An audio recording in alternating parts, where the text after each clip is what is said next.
I woke up at 7 a.m., took a shower, and got the kids out of bed.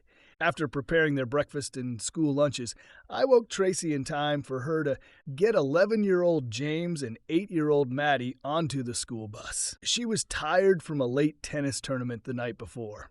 After kissing the kids goodbye, I left for work at 8 a.m. as the foreman for the local authorities construction crew. It was a typical day, and I got home shortly after 5 p.m. Since it was payday, I stopped by an ATM to withdraw some cash for the weekend. Unfortunately, the machine ate my card without giving any warning or returning it.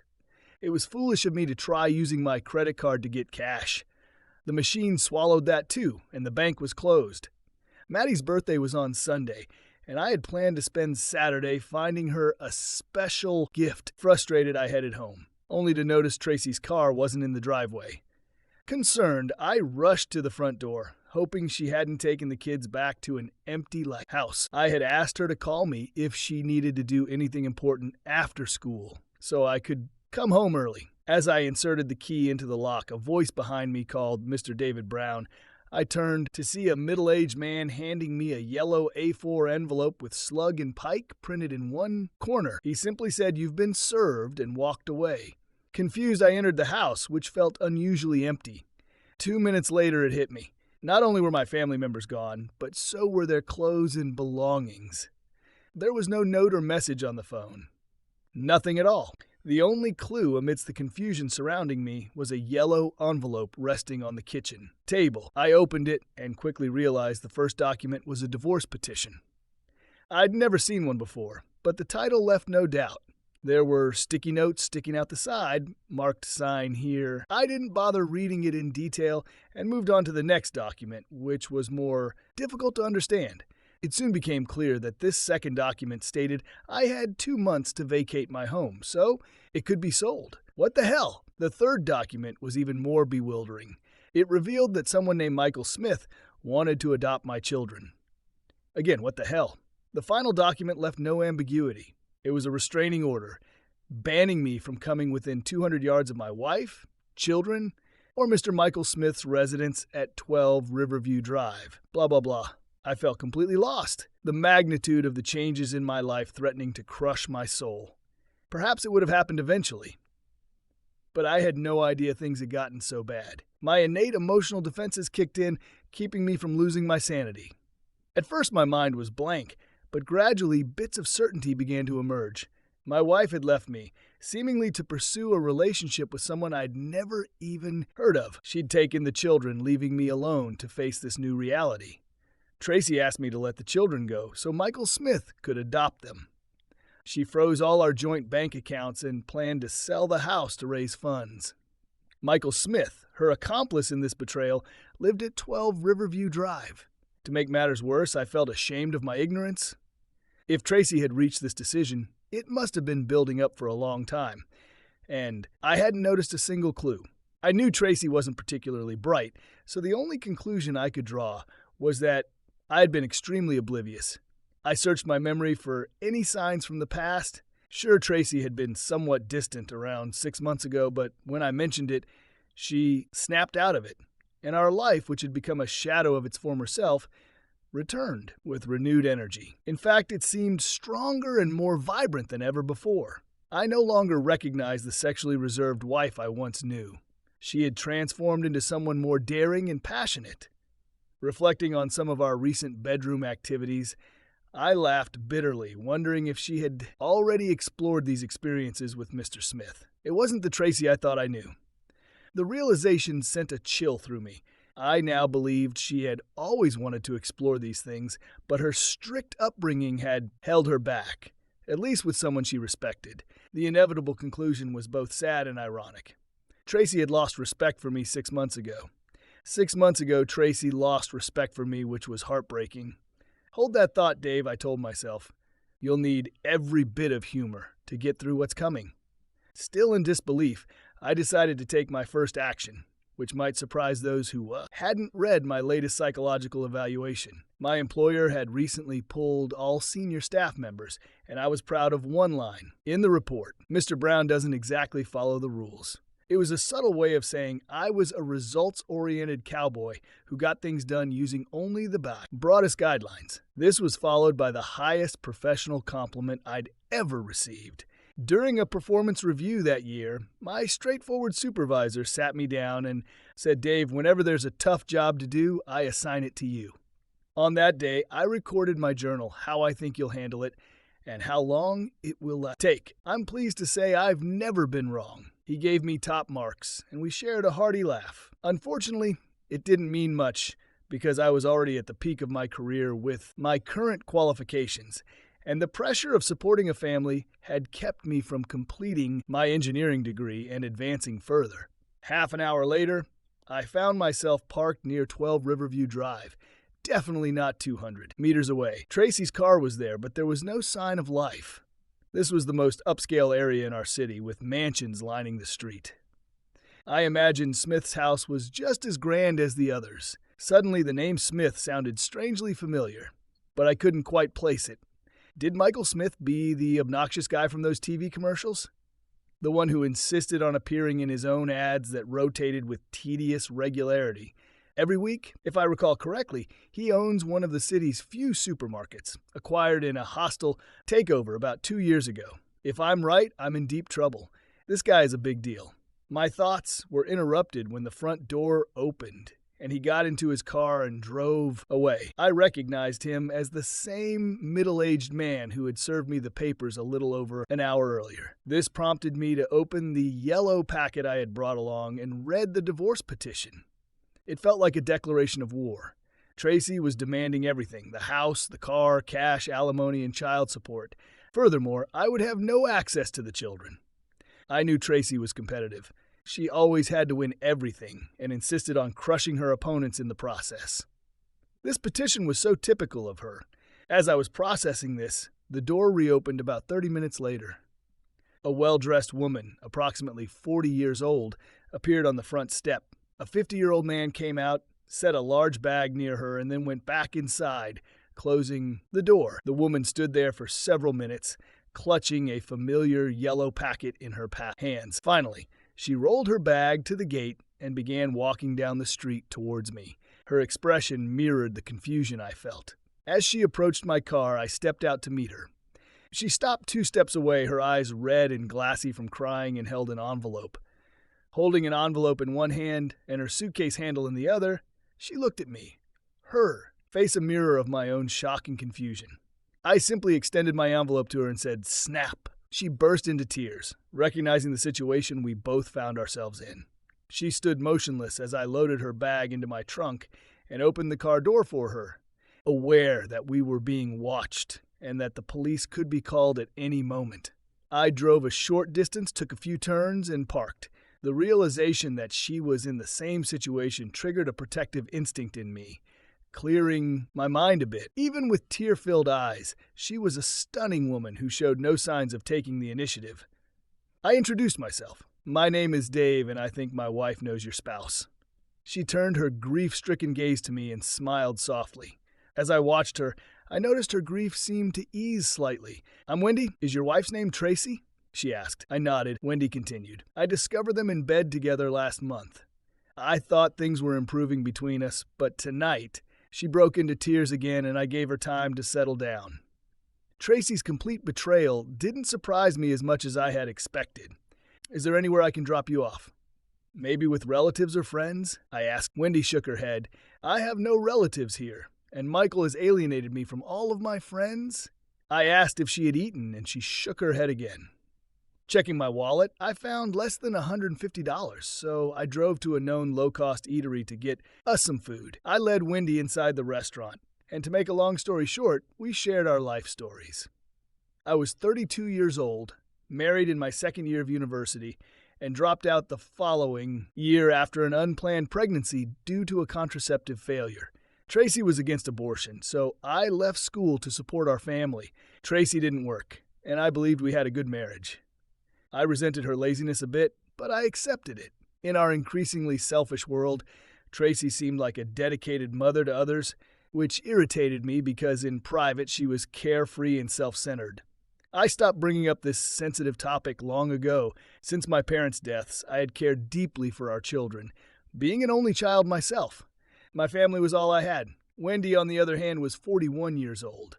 She had been abandoned by her mother, and her father, despite doing his best, succumbed to stress and passed away early. Her marriage to the considerably older Michael Smith had seemed to go well, but they had no children. Michael blamed her for this, refusing to undergo any infertility tests and pointing to his numerous siblings as evidence of his fertility.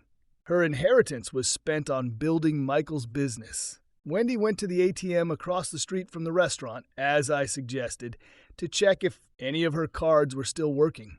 It seemed our spouse's conspiracy was meticulous and well-planned. Given enough time, we might have been able to mount a successful counterattack, but at that moment we were dejected, bewildered, and lost. In retrospect, sharing our troubles with each other provided some comfort and perspective amidst the chaos. At the time, talking with Wendy felt like therapy for me. Wendy was still unsure about her future, so I encouraged her to stay in my large, but now empty house until she had a plan. I assured her that my offer was purely out of respect and that I had no ulterior motives. We drove back to my place, and I helped her settle into the guest room.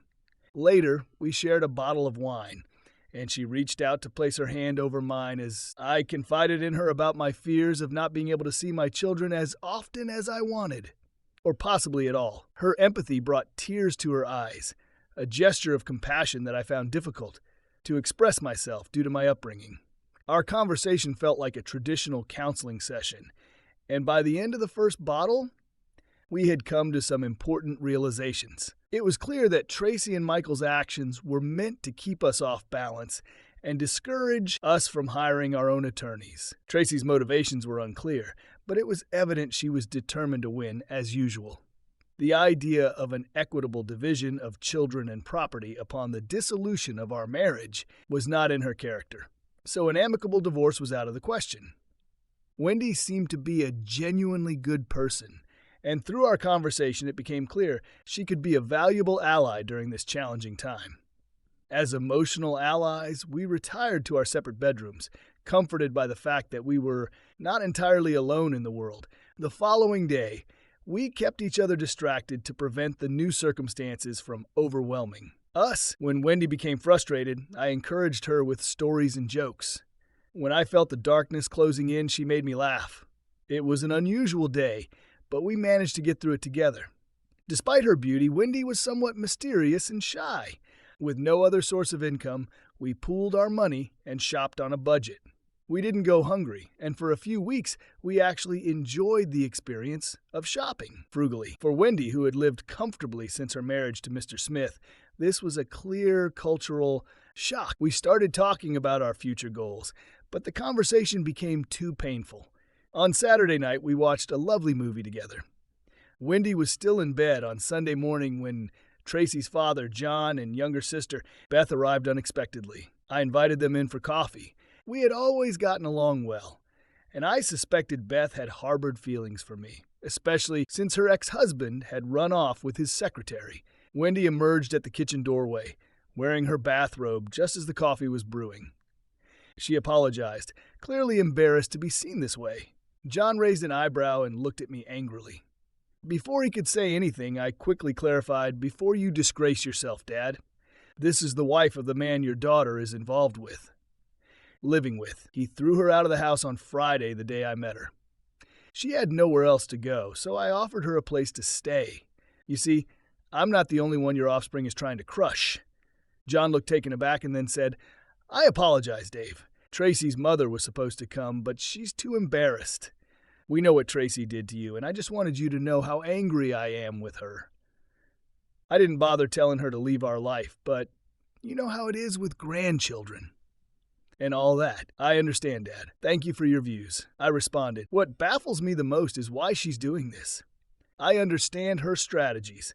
Taking all the money, leaving me with nothing, and taking the house. It's all part of her winning strategy, but why?" The look on John's face indicated he was previously unaware of the financial situation. His eyes widened in shock. "Do you mean she took everything?" Yes, Dad, all our accounts appear to be closed. I don't have a single bean left. She's given me a notice to leave the house and barred me from seeing the children. His eyes widened further, horrified at what his daughter was capable of. He couldn't look me in the eyes. I'm sorry, Dave. What a scumbag. But I can answer your question. She told my mother and me yesterday why. In a nutshell, it's about money. She said you've already maxed out and she wants more. She believes that being with a wealthy man will provide her with the lifestyle she desires. He's in his 50s, and from the way she talks about him, I can... John continued, she doesn't really like him. I'd be cautious if I were him. I believe once she marries him, she'll leave him and take whatever she can get. I'm not sure how I raised such a mercenary. That's a lot of money, Dad. Her decision not to terminate my first pregnancy led me to drop out of university. If I had continued, I'd be at the top of a tall tree right now, not stuck at the bottom of a small one. John just shrugged. So, Dad, why take the kids? We both know she isn't a good mother. Why not just take the money and leave me with my children? I don't know, son, John replied, as he noticed Beth staring at him with disbelief but remaining silent, clearly humiliated. John made his final apologies, shook my hand, and I made him promise to embrace my child on her birthday. Beth leaned in and whispered, I'll be back in an hour. It was all quite intriguing. Wendy and I were having breakfast when two mutual friends of Tracy and mine arrived.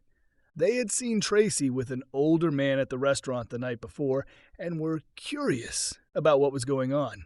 I explained the situation from my perspective, and Wendy shared her side of the story. Both friends were appalled by Tracy's actions and questioned why she had left with the children. They had apparently witnessed Tracy putting on a nice mommy act in public. Just as we finished sharing the details, one of Tracy's other friends arrived.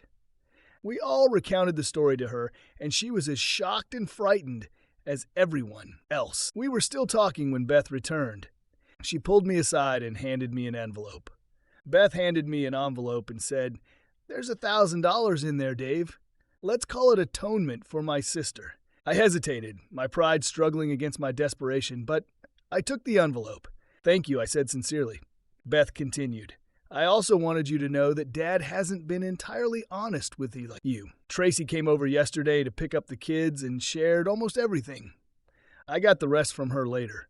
I have to say, Dave, she's playing a smart game. Asking for money in the house is part of her strategy. They plan to use the money as a bargaining chip, which they'll reluctantly use if you cooperate. Grant the divorce and allow Michael to adopt your children, Beth advised. He's childless and wants to pass on his empire. After your divorce, Tracy will convince him she wants a child with him. Once she secures his fortune, she'll maintain her lifestyle. If you can wait, I'm confident she'll lose interest in Jimmy and Maddie and return them to you. I stared at Beth, incredulous. There was a chilling, almost sociopathic clarity to her words. Michael already had a trophy wife, which explained why he might be drawn to Tracy despite her lack of conventional beauty. The allure of an obviously fertile woman could be compelling. I found Beth's analysis unsettling, but I agreed with her conclusion. Tracy's motivations were calculating and self-serving. Beth explained, Tracy experienced severe preeclampsia during both pregnancies, and her second C-section was due to it. She chose to undergo a hysterectomy at the same time, but she apparently didn't inform her family or her new boyfriend about it. This, along with her other behaviors, reveals just how deceitful she has become. I asked, What did Tracy look like when she spoke with you? Beth replied, If you want to know how she felt about what she did to you, Dave, the answer is guilty. She tried to hide it, but I could tell it was tearing her apart.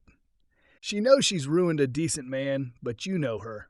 Guilt won't stop her. I then asked, Why are you supporting me, Beth? She answered, It's simply the right thing to do, Dave. Growing up, my sister always bullied me, and what she's doing to you is just wrong. It offends my sensibilities. I've been where you are now, feeling abandoned. You were there for me when I was struggling with my own issues, but Tracy never showed that kind of support. I'm glad I have a chance to repay the favor. I'm on your side, Dave. I've always felt sympathy for you, and I can't imagine you being treated this way. I responded, Well, Beth, I don't know what to say. I don't know what to say. I began, but then reconsidered. No, that's not right. I don't want us to sleep together. That would be too strange. Besides, I've been dating someone seriously for almost a month now. I'm glad for you, Beth, I said. You've always been my favorite relative, and I hope this guy is the right one for you. Thank you, Dave. Just trust me to help in any way I can. Consider me your personal spy. We hugged and she left.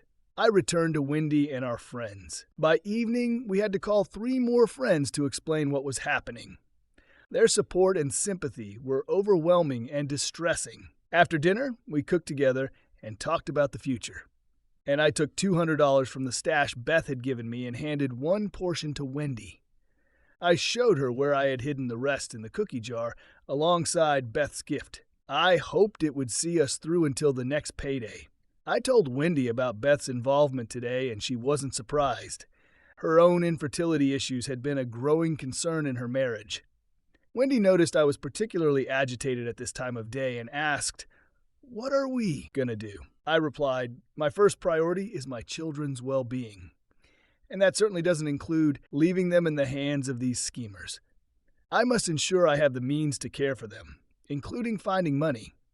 I haven't figured out how to exact my revenge yet, but the idea of them going unpunished offends me greatly. How about you, Wendy?" Her exquisite face abruptly hardened. "If you had simply sought a divorce and given me a fair share of our possessions, I would have been satisfied. And now I feel humiliated. Please don't take this the wrong way, Dave. But right now, all I want is to see him burn." Her passionate declaration made me resolve never to lash out at her. I grinned, letting her know I understood. "Okay, now that we know where we stand, let's focus on how to move forward," I suggested. We spent the next 3 hours brainstorming and discussing ideas. We reviewed and rejected various methods to raise funds for hiring lawyers, struggling to find satisfaction in being primarily law-abiding people.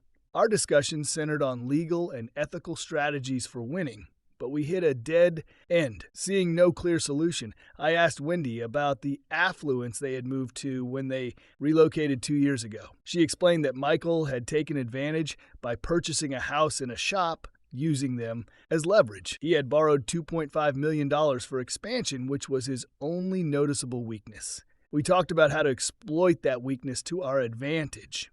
If we could threaten his business, we might gain enough leverage to improve our position. Appointments with the kids were my main concern. I didn't care about money, but my children meant everything to me. Wendy was eager to take drastic measures like burning down his shop, but I couldn't bring myself to criticize the way he made his living, even if he was a lowlife. We went to bed too late on Sunday. By Monday at work, I informed my supervisor about my situation. He did what he could to help, granting me a short-term vacation and an advance on my annual leave. I tried to keep up with my usual tasks, but it was incredibly difficult. I missed my kids every second of the day. In the afternoons, I gave up and spent time with the comptroller and the administration's legal counsel. Let me pause here to tell you about the people I work with. There's a negative perception of local government workers. While the job is secure, the pay is poor, which makes us social outcasts of sorts. We stick together, looking out for one another. If I was in charge of road work and had some leftover materials, let's just say neither the comptroller nor the lawyer had to worry about gravel driveways by the end of the day. By the end of the day, I had learned a lot more about business finance and legal matters than I had in the morning. Wendy and I continued to discuss the day's events at home. After spending the day job hunting, Wendy prepared dinner. She had worked as an accounting assistant before leaving her job to become a wife. We were winding down after cleaning up when the phone rang, and a call at 7:30 p.m. altered my life. "Daddy, where are you?" "Daddy!" It was Maddie. A lump rose in my throat. "I'm here, honey, in our house." "I don't like it here, Daddy." "Please." I could hear Tracy's voice in the background. "Maddie, who are you talking to?" Voice cut in, and then the line went dead. Wendy saw the thunderous look on my face and asked who it was. "Maddie," I replied, heading for the door. Wendy tried to hold me back. "Dave, don't. That's what they want. They want to get you arrested for breaking the restraining order. Don't do it." Her words made me pause. Instead of storming out, I went upstairs to my bedroom to gather my thoughts. I'm not sure how long I lay there, but eventually there was a faint knock on the door. Wendy entered with 3 children's books. "Can you read me a story?" she asked. I stared at her for a moment, then silently motioned for her to lie down beside me. I picked up Maddie's favorite book and began to read. By the end, I felt calm again. I leaned over and kissed Wendy on the forehead, a gesture of affection I had reserved for Maddie for the past 8 years. Wendy smiled. Nah, until then, I had pushed thoughts of my children to the back of my mind. The idea of losing them or raising them alone was too emotionally overwhelming. Just then the doorbell rang. I was surprised to see Sophia standing there. She was always called Sophie, but now she was Sophia. She was Tracy's best friend, and we had always gotten along well. I invited her in and introduced her to Wendy. Sophia had trouble making eye contact with either of us. After a brief conversation, she finally said, I came to apologize. I just wanted to apologize, Dave, Sophia said, her voice full of regret. Tracy put me in a tough spot. I knew exactly what she was planning, which is why I've barely seen you in the last 5 months. She made me promise not to tell you about her affair. I tried to convince her not to go through with it, but you know how stubborn she can be. I knew she would divorce you and fight over the children, and I stayed silent while she talked about her plans. In front of me stood a woman visibly burdened by guilt. My initial reaction was that of distrust. If she sought sympathy, she would be disappointed. But then I realized that someone with a troubled conscience might be a valuable source of information. Her remorse could work to my advantage. I decided to offer a little reassurance. It's okay, Sophia. I understand how difficult this situation must be for you, I said. Thank you for coming forward. Thank you, Dave. I know she froze our accounts and left me with nothing. Sophia continued. I saw her tonight and she was boasting about it. I say boasting, but it felt more like bravado. I think she feels a lot of guilt about what she's done to you. Sophia, who had struggled to make eye contact before, now looked directly into my eyes. For the record, Dave, I never believed what she said about you hitting the kids. I've seen you interact with James, and it's clear to me that you're a good father.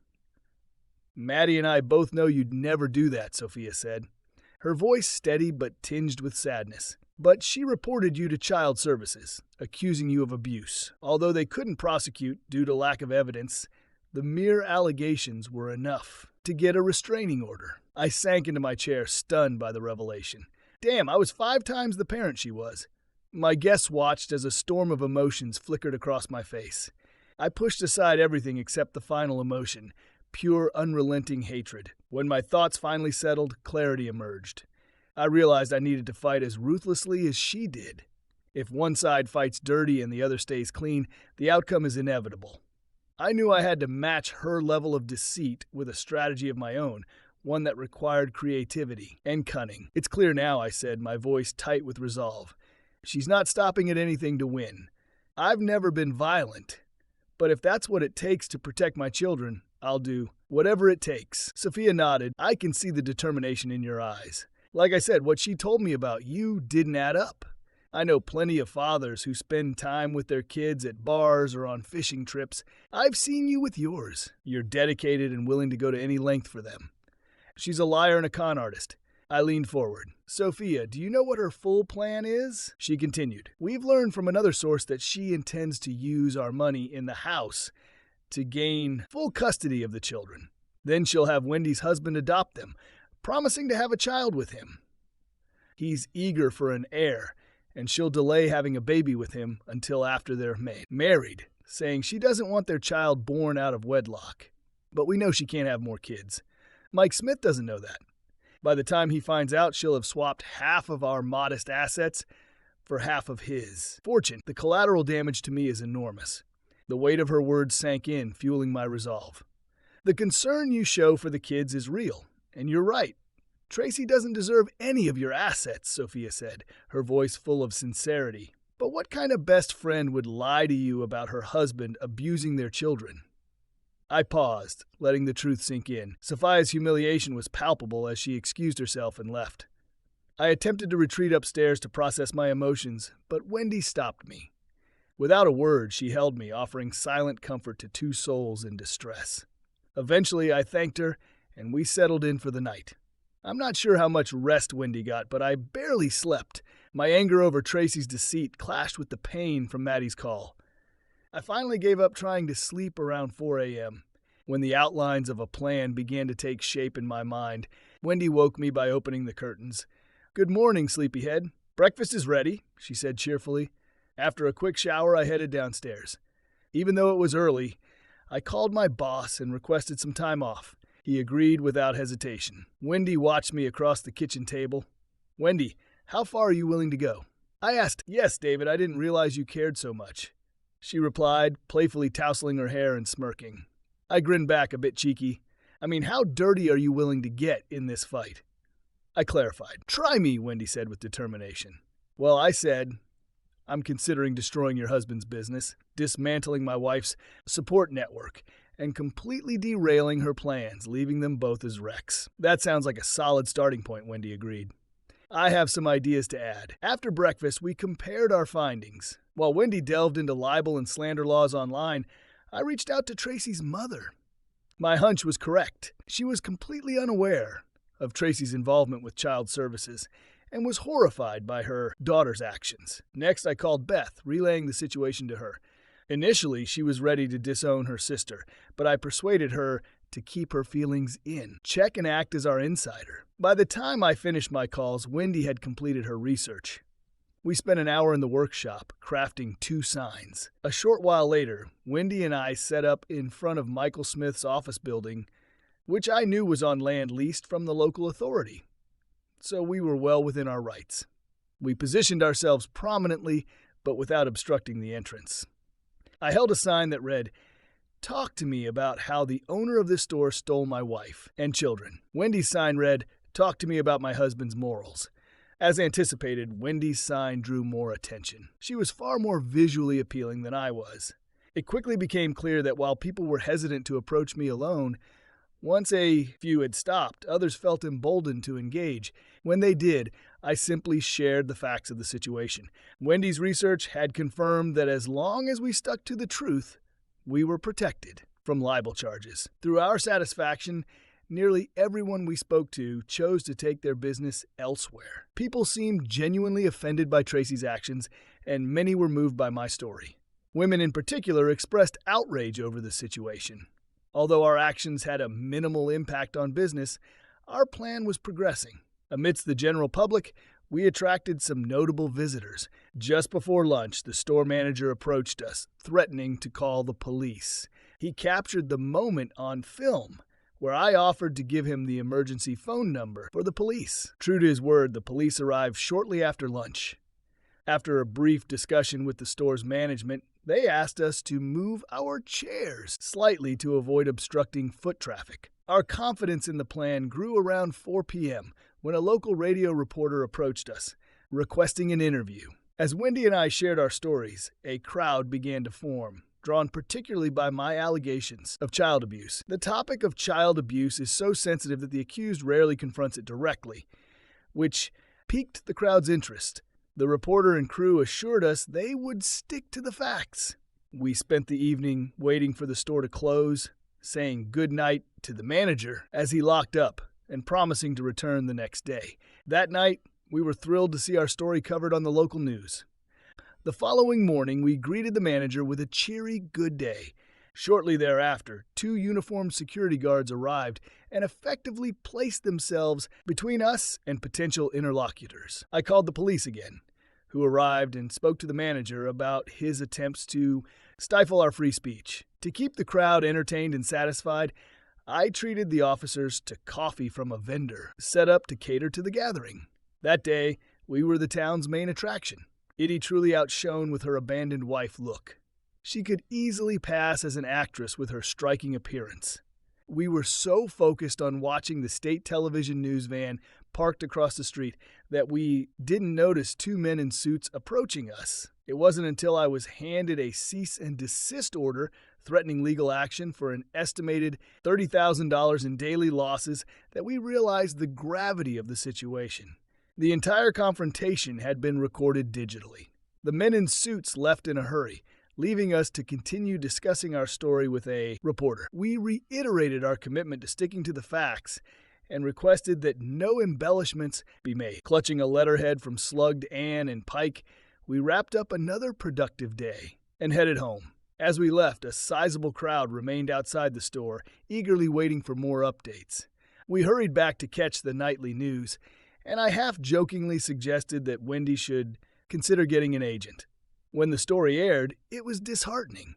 The camera crew had set up outside the mansion, and seeing my bewildered children being hurriedly shielded from view was like a knife to the heart. That night, I read another story to Wendy as we dealt with an average of 10 phone calls, daily from friends and acquaintances, all expressing their outrage at Tracy's actions. I thanked them, and with a touch of irony, assured them that my vote for Tracy's friendship was firmly cast with my feet. At 9:30 p.m., Sophia knocked on the door. Without responding to my greeting, she walked in, enveloped me in a tight hug, and then quickly handed me a memory card before turning and fleeing, tears streaming down her face. Curious and moved, I took the card inside, where Wendy and I plugged it into the computer. What we saw was explosive. A recording of Sophia confronting Tracy about her lies to both herself and children's services. It captured Tracy's desperate attempt to justify her actions before Sophia finally cut ties with her former friend for good. Our initial excitement was tempered when we realized that, despite the recording's illegal nature, its value was limited. We considered sending it anonymously to our new media contacts, but decided against it to avoid causing trouble for Sophia. Our resolve to fight dirty had its boundaries.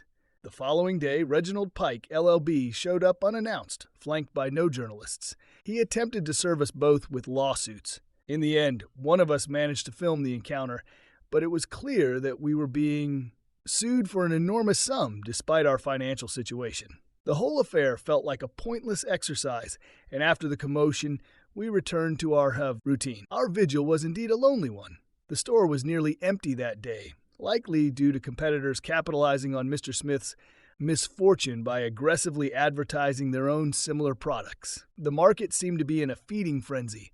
Throughout the day, we kept busy filming ourselves and capturing footage of every delivery truck that arrived. We focused on the logos of the delivery companies, hoping to persuade them to sever ties with Mr. Smith. At 2 p.m., two visibly anxious employees emerged from the store. They shared that they had been warned at a staff meeting about potential job losses, which was disheartening. They conducted an interview with me, encouraging other reputable companies to consider hiring these affected workers. We added that footage to our collection. By 3:30 p.m., the state news vans reappeared, and 3 more attorneys in suits, this time without ties, arrived. They introduced themselves on camera and expressed their sympathy for our plight. Moved by our story and the apparent injustice, they offered to provide us with pro bono legal services for our divorce proceedings. After the cameras were off, their chief, Brian Colson, revealed that he was a former partner of Pike and Sudan. He had been wronged by them, and his own experience had driven him to offer us his help. There's no fury like a scorned lawyer. We invited Brian Colson and his colleagues to join Wendy in her office for coffee at the Dial Cafe across the street. They were still there when my workday ended, and I joined them for over 15 cups of coffee. By the time we left, we had signed agreements for them to represent us in our divorces and in my fight for custody of the children. Colson's eyes lit up when we mentioned Sophia's recording, though we declined to give him a copy. If he had been a typical lawyer, he might have reached for an atlas to point out her location on a map when it came to discussing ethics. At this point, our story had become during the public interest segment at the end of the news. Brian looked particularly sharp, his open collared shirt adding to his media presence. It felt like we had established a classic relationship, like remoras and sharks. Remoras are small fish that attach themselves to sharks, benefiting from their protection, and scraps in exchange for cleaning and keeping the shark free of parasites. If Mr. Colson wanted to see himself as the shark in this scenario, I was fine with that arrangement. The week and the first half of the next passed with only one notable development: my growing longing for my children and Wendy. Meanwhile, Colson ensured that our request for an interim order to recover half of our liquid assets received ample media coverage. We filed for an order to vacate the premises and to my children for visitation. Our newfound celebrity status garnered substantial media attention, which was beneficial. Australians have always been known for supporting the underdog, and the state news reporter seemed to take a liking to Wendy, which certainly worked in our favor. Perhaps it was the high-profile nature of the case that expedited our hearing, which was scheduled for the following Monday. I was set to present my case first, with Wendy slated to follow right after. During the latter part of the week, I began to appreciate Mr. Colson's willingness to fight dirty, which was something I admired about him. We decided not to visit the store on Thursday, but when we learned that customers were beginning to return, we resumed our vigil on Friday. I'm glad we did. At 9 a.m. that Friday, Mr. Smith himself drove into the parking lot, accompanied by the highway patrol, their lights flashing. Perhaps the flashy custom plates in the visible patrol car were not the best idea. It took the officers about 6 minutes, but they eventually found a violation. I waved cheerfully as they left the parking lot after issuing the citation. Wendy filmed the scene, capturing the moment Mr. Smith entered his business through the front door. We wanted to document that any interaction initiated was our initiative and that he had in fact violated our restraining order. An hour later, Wendy noticed 2 more suited gentlemen arriving in a car and getting out in the parking lot. A local bank's logo caught my eye as 2 men headed towards the store. Wendy approached them, noting with a smile, "It's the 24th today, isn't it? Guess who had to pay off a loan yesterday?" I could only grin in response. We went to bed early that night, celebrating modestly with the vacation pay that had just been transferred to a new bank account. To mark the occasion, we decided to go to the movies instead of our usual evening in the front of the TV. That weekend, I struggled with sleep, anxiously awaiting Monday's court hearing, which would determine the future of my family. Unexpected visitors on Saturday, though, provided a welcome distraction. An old friend of Wendy's had seen a commercial and reached out, and late in the afternoon, Tracy, along with her parents and sister, arrived. I stopped by the store for an impromptu barbecue. Wendy, naturally the gracious hostess, entertained everyone while I was away. As I reflected on the motives of our guests, I suspected that now fully aware of the situation, Tracy's parents had come to realize that justice was on my side. They likely wanted to ensure continued access to their grandchildren. The gathering was pleasant, and everyone seemed to enjoy themselves. At one point, Beth managed to pull me aside. "How's your back, Dave?" she asked. "Fine, Beth," I replied. "No sharp pains when the metaphorical knife stabs into your back," she pressed. I shook my head, noting her concern. "What's going on with Tracy?" "Your sister's not happy," Beth said. "You're not playing by her rules. You should be begging and pleading by now. Your little protest outside the store threw them off balance. Saying they're a little disgruntled is like saying the Pope is a little Catholic. Tracy is, of course she blames it all on you, pretending as if she's the innocent one while butter won't melt in her mouth. Mom and Dad don't even talk to her, and Sophia was the first of her friends to jump ship. According to my dear sister, she and her lover are so afraid of public backlash that they won't even go out to restaurants. Even at the country club, people are talking about it. Keep it up, brother. You're winning, dear. How sad. Never mind, how are the kids? Not bad, Dave, Beth replied. They're a little sad and confused, as you'd expect. I visit every couple of days and play with them. Here I've got some pictures. She pulled out her camera, and I flipped through them. Tears welled up in my eyes. Only one photo showed Maddie smiling, and it was a forced smile. I thanked Beth profusely for all her support, and we rejoined the other guests. As we left the room, Beth pretended to drop a bunch of keys on the floor with exaggerated clumsiness. Oh dear, I think I dropped the keys to the Mercedes. Your wife's car keys and the spare key to the house, she said with a grin. We both laughed and went back to the mundane routine. Sunday morning, just as I woke up, I heard a shout from across the hallway. Hey, Sloppy, it's your turn to make breakfast. I wrapped a white towel around my waist, hung a tea towel on my arm like a servant, and headed out to the kitchen. By 10 a.m. on the third Monday of my vacation, Wendy escorted me to the family court hearing. It was then that I finally got a good look at Mike. I recognized him immediately when Wendy pointed him out. I hissed and tensed as he walked in. In his 50s, he was overweight and balding, a far cry from the trim figure he must have had when he seduced Tracy 15 years ago. Although not experts in family law, Slugden Pike had sent an assistant along with him. He was an old friend of Mr. Colson, but That didn't prevent him from working hard for his client. Colson started by presenting our side of the financial issues, and the opposition countered with their own arguments. Their strategy was to argue that Tracy needed our assets to support her children.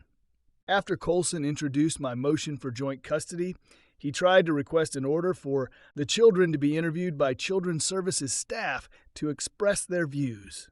However, the opposition managed to block this attempt through legal maneuvering. Her boyfriend then conferred with Tracy, who had been casting daggers in my direction all morning, and asked for a brief recess. After a whispered conversation with Colson, Mr. Colson approached me. "Your dear wife wants you to know that if you don't back down, she will go public with it. All her accusations of abuse against you and the children. She's willing to forfeit all claims to the house and money if you give up the children."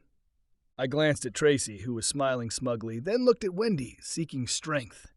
Wendy had been shifting between smiles and frowns all morning, depending on the mood of the proceedings. Winning or losing, Colson continued, "You know what you need to give me."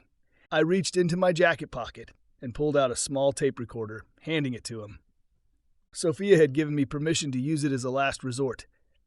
Colson turned back to his opponent, and I watched the villain's face fall as he reviewed a few edited excerpts. "Your voices were raised enough for me to catch some of the words. Unacceptable, and to hell with the media among them." After a few minutes, Colson's opponent left the room. 10 minutes later, he returned and sat down next to Tracy without saying a word. The judge was called back in, and the antagonist transformed into the good guy.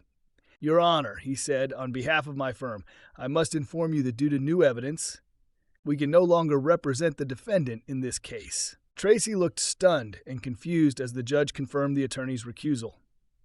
We all watched him pack up and leave. I leaned over to Colson, who whispered in my ear, "Rumor has it that Slugd and Pike have lost a lot of business over this case. A few more clients are threatening to leave. I guess our little recording scared them off." Colson continued, "Don't worry. The judge will understand what today's performance was all about. He's playing golf with my boss later." And before I could ask what that meant, the judge made it clear. He adjourned the case, giving Tracy 2 weeks to find another representative. He stated that he did not want to make a ruling until he had more clarity on the situation. Until the custody issues were resolved, which of course had not yet been settled, the judge was unwilling to lift the restraining order due to unresolved abuse allegations. This meant an additional 2 weeks of separation from my children. The judge also adjourned Wendy's case. Outside the courthouse, no reporters were visible. They were busy chasing a more sensational story about lawyers dropping their client.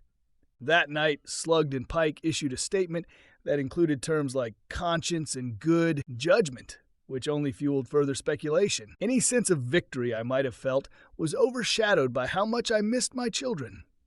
The mounting tension was also beginning to take its toll on Wendy, who was starting to feel guilty about living off my resources. I reassured her, expressing that I couldn't have made it this far without her emotional support. Sitting outside the store for another 2 weeks felt unbearable, and getting media attention was increasingly difficult.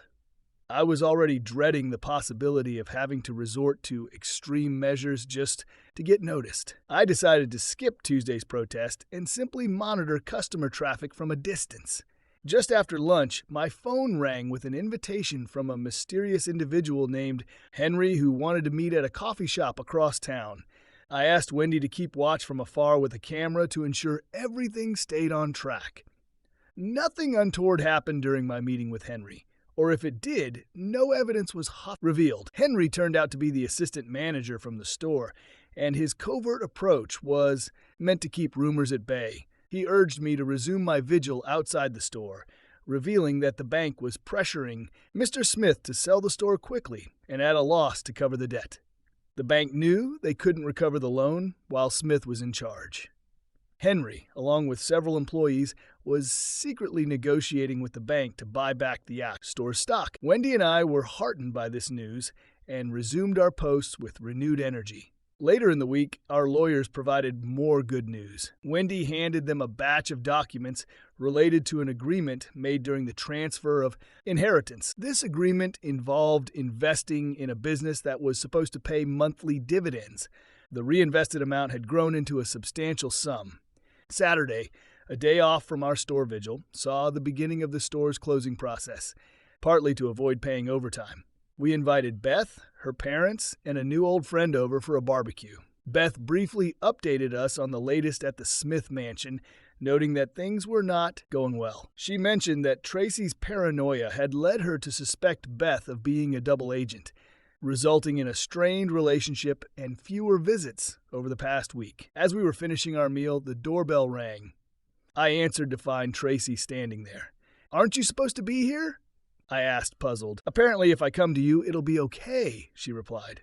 I invited her inside. She hesitated upon seeing her parents and Wendy, who shot her a disdainful look before retreating. Upstairs, I assumed Beth was hiding somewhere, as the looks her mother and father cast at Tracy were anything but friendly. Tracy was growing increasingly uncomfortable and called me into the kitchen. "Dave, for old time's sake, could you back off a bit?" She asked. "Why, dear? Didn't the trade work out as you hoped?" I inquired. "You know it didn't," she admitted. "I thought that by taking all the money in the house, you'd be forced to let Mick adopt the kids. Then, once I married again, we could prove to him that you're no longer capable of having his child and take him for all he's worth." Tracy stared at the table for a long moment before continuing. "I was planning to come back to you after I had his money. Honestly, Dave, I thought I could enjoy being a rich man's wife in the meantime, but you've ruined it. His business is failing, and we can't even go out in public. After the smear campaign you started, the last time we went to a restaurant, an old lady spat on me, and don't even get me started on the police. I've been stopped 3 times this week. I'm just 3 points away from losing my license." Her eyes welled up with tears. "Can't you back off and let me live my dream?" "Honey, I thought you were a student of history," I replied. "You know what Churchill and Roosevelt said. Those who do not learn from the mistakes of history are doomed to repeat them. I see your surprise attack on our family as comparable to the Japanese attack on Pearl Harbor in the British colonies in Asia on December 7, 1941. Because of the nature of that attack, Churchill and Roosevelt had no choice but to demand the complete surrender of the attackers. If you had asked for a divorce politely before your betrayal, we could have split things up amicably and you could have moved on. Instead, you chose the Pearl Harbor approach, and now I will accept nothing short of total surrender." I watched as the realization dawned on her that her grand plan had overlooked some crucial detail. Her face hardened, clearly recognizing that her emotional appeal wasn't going to get her anywhere. "Mike wants to have a serious discussion tonight. Can you come over?"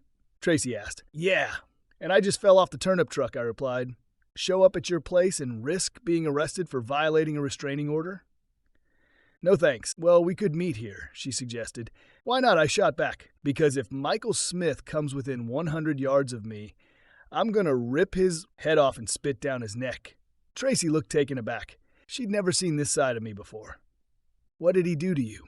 "Let me count the ways," I said. "He entertained my wife, incited her to blow through all my money, and stole my children. What's not to like?" Tracy stared at the table, clearly unsettled. The idea of negotiating for my children rather than leaving it to the whims of the Pima court system prompted my next suggestion. "How about Skype?" "Yeah, that might work." "What time?" She asked. "Hold on, I need to coordinate with my partner."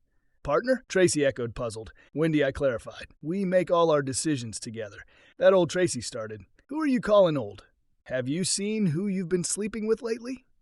"How old is she anyway?" "I don't care," Tracy retorted. "She's been a good friend when I needed it, so who cares?" I went upstairs to discuss it with Wendy, who was all for it. After all, what did we have to lose? Back downstairs, I arranged the Skype call with Tracy for 9 p.m. She left, casting an angry look at her parents and a final glance around the house. I swear I saw tears in her eyes. The party wrapped up around 8:30. I set up my laptop on 2 chairs at the sides of the table, but Wendy decided she would sit off camera. She said if she didn't bat her eyes at Michael Smith for the rest of her life, she would be just fine. At exactly 9 p.m., I logged into Skype. The screen showed Michael Smith and Tracy sitting side by side, clearly poised for a confrontation. Wendy had showered and was now in her robe, sitting by the entrance to the kitchen. There were no pleasantries. The tension was palpable as both parties clearly vied for dominance. It became evident that Michael Smith was more dominant in this exchange. His initial move suggested he believed he still had leverage. "Let's get down to business," Smith began. "Let me make one thing clear from the start," I said firmly. Smith's eyes widened in surprise, and he glanced at Tracy with a mixture of frustration and concern. He realized he had lost his initial advantage. "Okay, David," Smith said, his tone attempting to regain composure. "Where's my ex-wife?" I responded. Please be polite. She's listening, but she prefers not to engage directly. "If you can't manage that, we'll end this call right now." My firm stance had shifted the balance slightly in my favor. I heard Wendy chuckle softly at my choice of words. Tracy shot me a disapproving look, clearly irritated.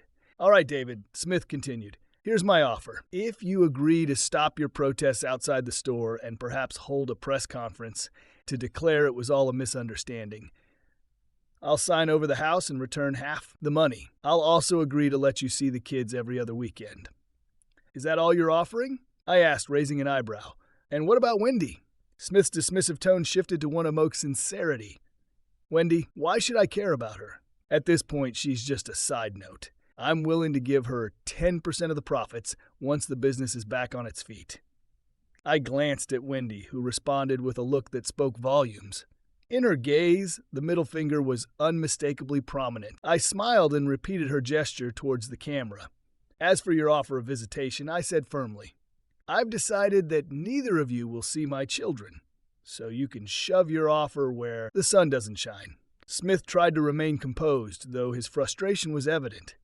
"Be reasonable, Mr. Brown. Once I have a child of my own, I won't care about yours, and you can have them all to yourself." I observed Tracy's reaction closely.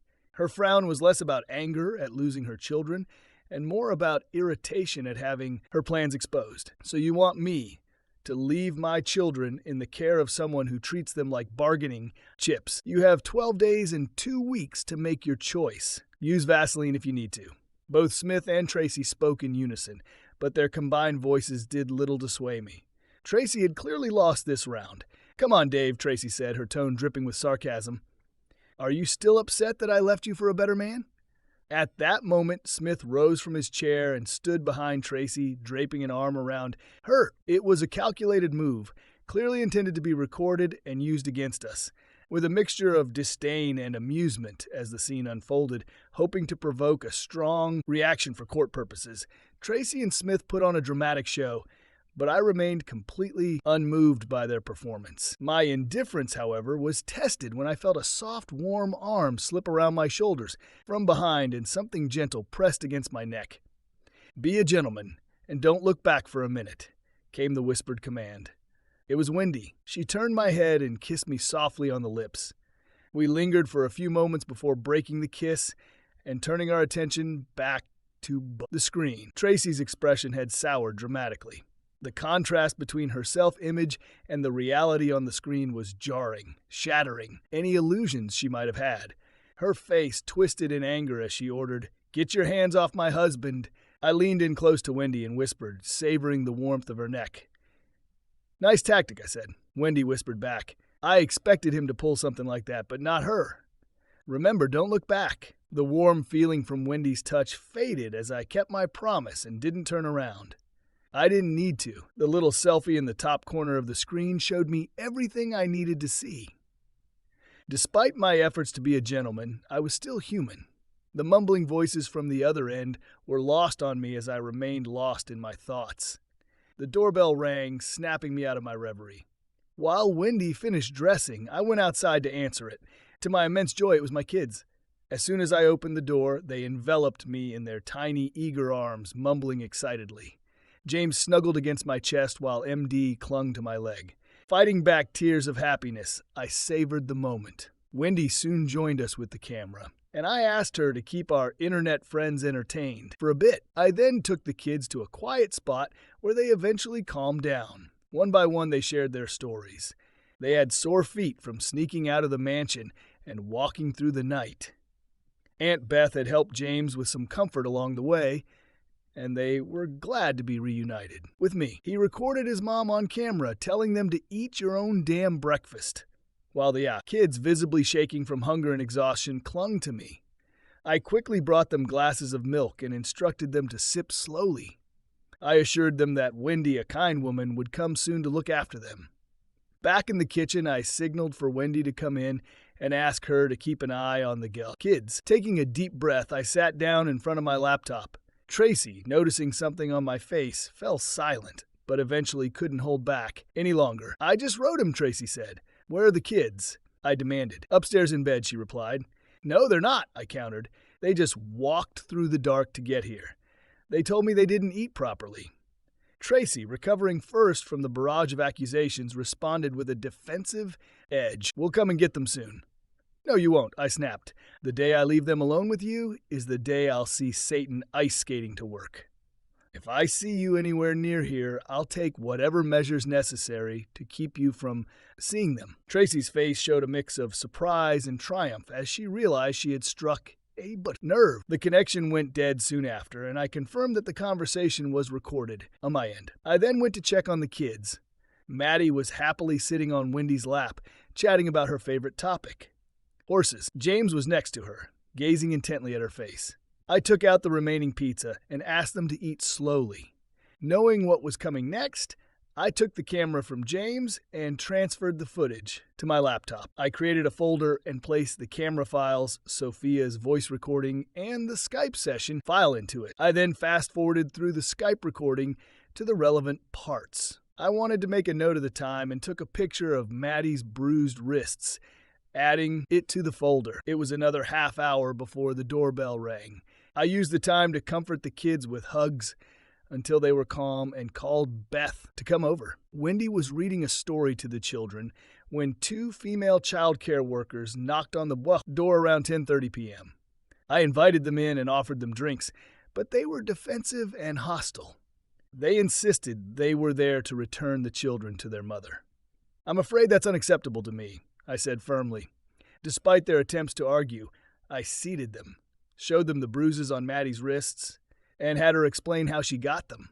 I also had James describe his experience of hunger and showed them a video of Tracy yelling at the kids. Additionally, I played a clip of Tracy saying, "Once I have a baby of my own, I won't care about yours, and you can take them back." "So you're really going to send them back to that?" I asked, after they were allowed to wander around here in the dark. The workers looked visibly uncomfortable. "I'm sorry, sir, but we have to enforce the current order," one of them said. "You've been accused of abuse, and if we leave them here and something happens, we could be in serious trouble. We have superiors to answer to." One of the child care workers said, "They're tone defensive." I kept my voice steady and low as I replied, "I assure you, if you place them back in a new environment where you already have evidence of abuse, not just claims, and they get hurt again, I'll be the one held accountable." "Are you threatening us, sir?" one of them asked, alarmed. "No," I said calmly. "I'm just giving you a sense of what the situation will be like before the older of the two might decide to call the police." I then proposed an alternative. "My wife's sister is on her way over. If everyone agrees, I would be happy to hand the children over to her as a neutral party, provided that neither of you takes them from her." The elder worker stepped aside to presumably consult with Tracy. When she returned, she confirmed that the arrangement had been accepted. It seemed Tracy and her allies were content with this resolution, likely seeing it as a way to catch me in a compromising situation on film. I said a heartfelt goodbye to my children, promising to do everything in my power for them. They both were fond of Aunt Beth, so they accepted the change fairly easily. Wendy said nothing as I took a moment to collect myself. The next day, Wendy offered to help Beth get the kids ready for school. I agreed, and for the remainder of the week, she took on the task. I dropped the kids off at Beth's house and headed to work as there was no point in prolonging the vigil. Henry confirmed by phone that the business was operating at a loss, but his plans to rectify the situation were progressing. The following Monday, we faced the same judge again. Tracy and I had reached agreements on all matters except for custody. so everyone was focused and prepared. Wendy went first, discussing her financial concerns, including the unpaid dividends. Mr. Smith, clearly caught off guard by this revelation, looked visibly distressed. The opposing interests were represented by an out-of-town firm, which, judging by their performance, seemed to be struggling. The judge decided he would not rule on the specific amounts until forensic accountants assessed the value of the unpaid dividends. However, he indicated that after Wendy's dividends were settled, her total share would amount to $6,535. He admitted that he had been stern with Mr. Smith due to his unpleasant demeanor. Wendy expressed her willingness for Mr. Smith to keep the house as a status symbol, understanding its significance to him, but she made it clear she had no intention of living there herself. In my case, the opposing lawyers attempted to introduce an illegal Skype recording of a conversation as evidence. We agreed to its admission, much to their confusion. They played only the segment where I made threatening remarks, combined with Tracy's Bell accusations of abuse in an effort to portray me as the villain. I maintained my composure throughout, enduring the ordeal.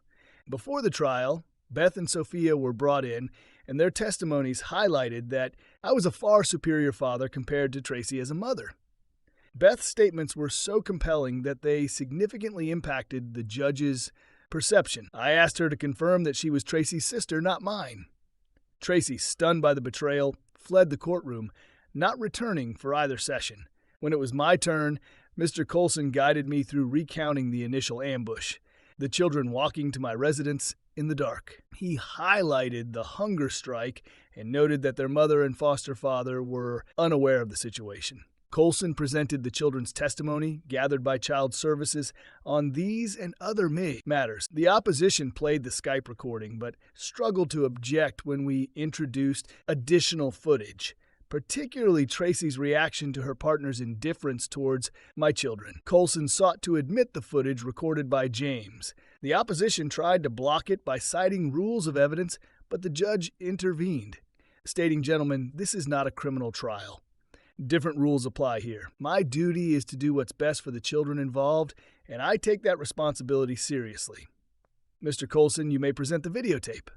As the footage played, I saw Tracy's reaction to a 10-minute tape where she confessed to Sophia that she had lied to Child Services about my alleged abuse.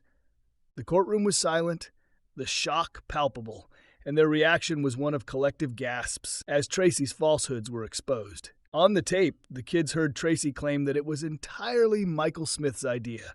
The judge watched silently for the last 4 minutes, her head buried in her hands.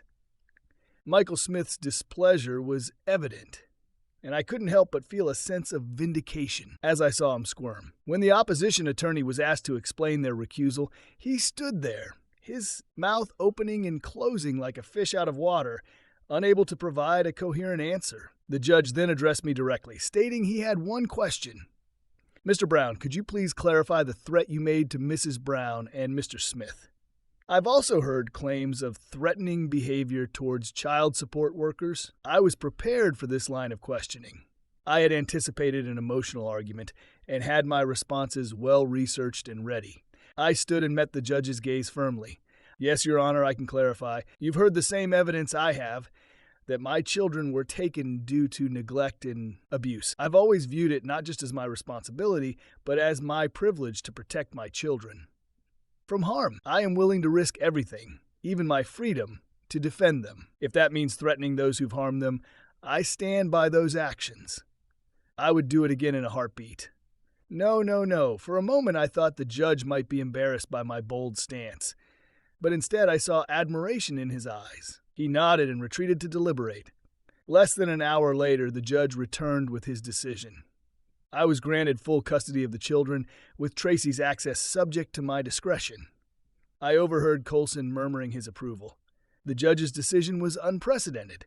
He ruled that all legal costs would not be reimbursed by utility funds. I was granted the house and 65% of the liquid assets. He admitted that his stern stance against Tracy was due to her underhanded tactics during the initial proceedings. You could almost see the smoke rising from the journalists' pencils as they scrambled to cover the verdict. Outside the courthouse, a few reporters approached me, but I was so elated that I barely remember what I said. Wendy took the kids home, and I went to collect all their belongings from the mansion. During that time, Tracy and Michael were arguing loudly. Back at home, I cherished every moment with my children, though they surprisingly preferred Wendy's bedtime stories to mine. They claimed she was better at it, which, after reading their books 1,000 times, I took as a fair assessment. The next night, Wendy and I hosted a party to celebrate with Mr. Colson and his staff as the guests of honor. There were a couple of journalists at the event, and Mr. Colson took the opportunity to discuss his pro bono work. The entire Tracy family attended, along with many of our mutual friends and some of Wendy's new acquaintances. When my supervisor showed up, making some snide remarks about having a star employee in his field, I proposed a toast to Beth, officially honoring her as the favorite aunt. As the evening wore on and the party dwindled to a family gathering, I sat at the table with Beth and her mother. John was asleep on one of the couches, and Wendy was reading a story to the children. My mother-in-law asked a question that had been on my mind all day. "Dave, how often do you plan to let Tracy visit the kids?" I paused, considering her question. "I don't know, Mom. I suppose it depends on what Tracy wants. If she wants to see them, I won't stand in her way. After all, children benefit from the presence of a caring adult in their lives." My ex-mother-in-law leaned back and shook her head. "Dave, for someone so brilliant, you can be remarkably obtuse. Your children are here with a woman they clearly love and who adores them. And yet you're still uncertain." I turned quickly, almost knocking over a chair. Wendy looked up and saw 3 people staring at her, one of whom appeared incredulous. She blushed deeply as she realized what was happening. I moved gently towards the couch, aware that my next words wouldn't win any awards, but were heartfelt. The mother of these children seems to have stepped away from her role. Would you be interested in taking on that position? As if by magic, Wendy rose from the couch and melted into my arms. We shared a long, deep kiss while the kids snuggled up to us, creating a cozy, perfect moment. After putting the children to bed, we said goodbye to our guests. I carried Wendy into our bedroom, and as we stood on the threshold, she asked, "Have you formally asked me to marry you yet?" "Yes, I thought I did," I replied, a bit flustered. "Did I not?" "Not formally, I suppose," Wendy said with a smile. "Well, I'm certainly not cut out for being a foreman or an engineer. Maybe once we have more money, I could go back to school." "That sounds fantastic to me," I said, relieved. "And who isn't up to what Grandma expects?" In the weeks that followed, Tracy never contacted me about visiting the children, nor did they ask about her. Wendy was too busy, and the bank facilitated the sale of the store to a group of managers and employees. Henry, a local celebrity, asked me to unveil a large management sign to attract media attention. By the end of the first week, the store was back in operation, and my bank account began to recover, matching Wendy's balance as agreed. Tracy simply took the cash while her ex walked away with the mansion and enough capital to start over. Tracy and Michael remained together, according to family rumors. They might have stayed that way if I hadn't crossed paths with Mr. Smith. One day, he made a sarcastic comment that wiped the smile off my face as his appeal began. Apparently, his legal team felt some evidence should have been excluded. I asked Mr. Colson to monitor the court registry for me.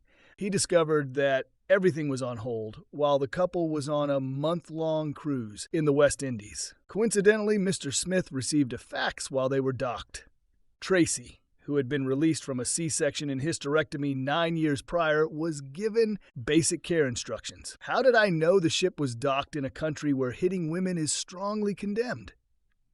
As an honest person, I never inquired about how all those homeless individuals ended up in the mansion, causing so much damage that it became uninhabitable. After all, if I find evidence of a crime, it's my civic duty to report it.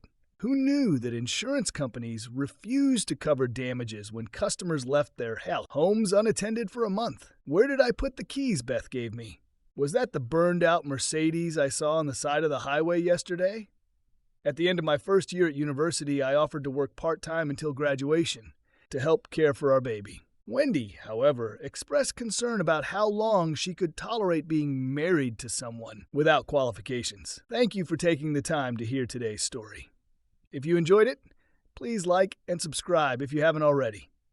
If you have a tale to share about your own or someone else's circumstances, don't hesitate to contact me. Take care.